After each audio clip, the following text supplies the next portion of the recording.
दोस्तों, क्या चीन का stealth fighter jet J-20 fail हो चुका है? क्या कारण है कि चीन दुनिया के किसी भी देश में अपने सबसे आधुनिक स्टील्थ विमान J-20 को नहीं भेजता है? चीन का दावा है कि J-20 का मुकाबला अमेरिका के F-35 से है और ये चीन का 5th जनरेशन फाइटर जेट है। इसे रडार नहीं पकड़ सकता, ये चीन दावा करता है।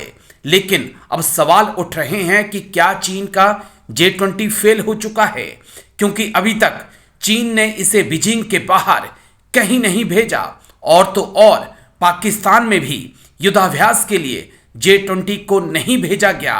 अब एक्सपर्ट सोच रहे हैं कि चीन को इस बात का डर है कि अगर J-20 किसी भी देश में युद्धाभ्यास में हिस्सा लेने गया तो इसकी सारी जानकारियां सामने आ जाएंगी और सच दुनिया को पता चल जाएगा, क्योंकि दुनिया भी जानती है कि चीन का माल टिकता कम है।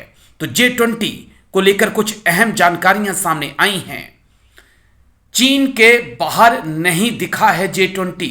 चीन जिन देशों के साथ सैन्य अभ्यास कर रहा है उनमें भी J-20 को नहीं भेज रहा। दोस्त देशों पर भी भरोसा नहीं।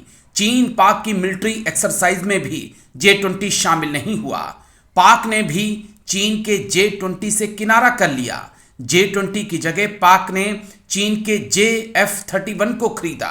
माना जा रहा है कि J-20 4.5 जनरेशन का फाइटर जेट है। तो क्या चीन का J-20 फेल हो चुका है? क्या चीन का 5th जनरेशन का फाइटर जेट 4.5 जनरेशन का है? और क्या J-20 और राफेल के बीच आने वाले वक्त में टक्कर होगी? एक्सपर्ट को सुन लीजिए। चीन की एरोस्पेस एजेंसी ने J-20 नाम के एक 5th जनरेशन फाइटर एयरक्राफ्ट को 2017 से बनाने का दावा किया है। इंटेलिजेंस सूत्रों के अनुसार अब तक चीन की एविएशन इंडस्ट्री ने तकरीबन 200 J-20 स्टेल्थ फाइटर विमान बनाए हैं, जिनमें से कि 150 को उन्होंने फॉरवर्ड बेसिस में डिप्लॉय भी कर दिया गया है। लेकिन आश्चर्य की बात है कि अभी तक चीन को J-20 5th generation stealth fighter विमान एक्सपोर्ट करने के लिए कोई भी कस्टमर नहीं मिला है। दुनिया का कोई भी देश चीन से J-20 विमान को खरीद नहीं रहा है। शायद इसकी बहुत बड़ी वजह यह है कि J-20 को चीन दावा करता है कि यह स्टेल्थ विमान है, लेकिन शायद असल में ये एक सक्सेसफुल स्टेल्थ विमान नहीं है। अमेरिकन इंटेलिजेंस एजेंसीज ऐसा बता रही हैं कि J-20 को बनाने के लिए जिन मटेरियल्स का इस्तेमाल किया गया है उनकी स्टेल्थ टेक्नोलॉजी यानी रेडार वेव्स को एब्जॉर्ब करने की क्षमता बहुत ही मामूली या दखनियानूसी रही है। यानी जब हिंदुस्तान का या अमेरिका का कोई रेडार J-20 को ढूंढने की प्रयत्न करेगा तो वह आसानी से हिंदुस्तान के या अमेरिका की रेडार पर दिखाई दे जाएगा।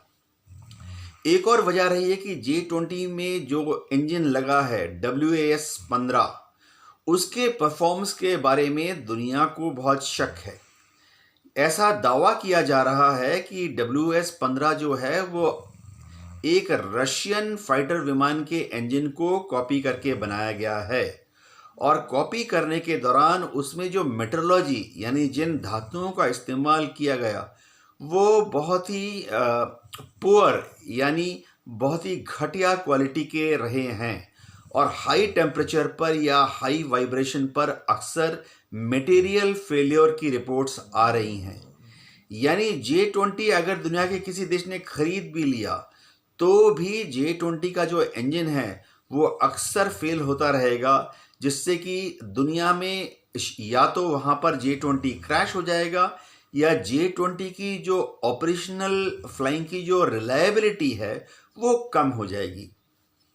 अमेरिकन इंटेलिजेंस एजेंसीज ऐसा भी दावा कर रही हैं कि J-20 में जो इलेक्ट्रॉनिक स्टीयरेबल रेडार लगाया गया है वो आसिया जो रेडार है उसका स्टीयरिंग सिस्टम 100% इलेक्ट्रॉनिक नहीं है। उसमें कुछ मैकेनिकल कंपोनेंट्स भी हैं, जिसकी वजह से उस अर्सिया रेडार की जो एयर टू एयर परफॉर्मेंस है वो बहुत ही पुअर है। यानी चीन दावा करता है कि J-20 का जो इंटरसेप्टर रेडार है, अर्सिया रेडार जो है, वो दुश्मन के टारगेट को 150 किलोमीटर की दूरी से ढूंढ लेगा। लेकिन शायद ये J-20 का रेडार दुश्मन के फाइटर विमान को महज 80 किलोमीटर 70 किलोमीटर की दूरी से ही ढूंढ पा रहा है।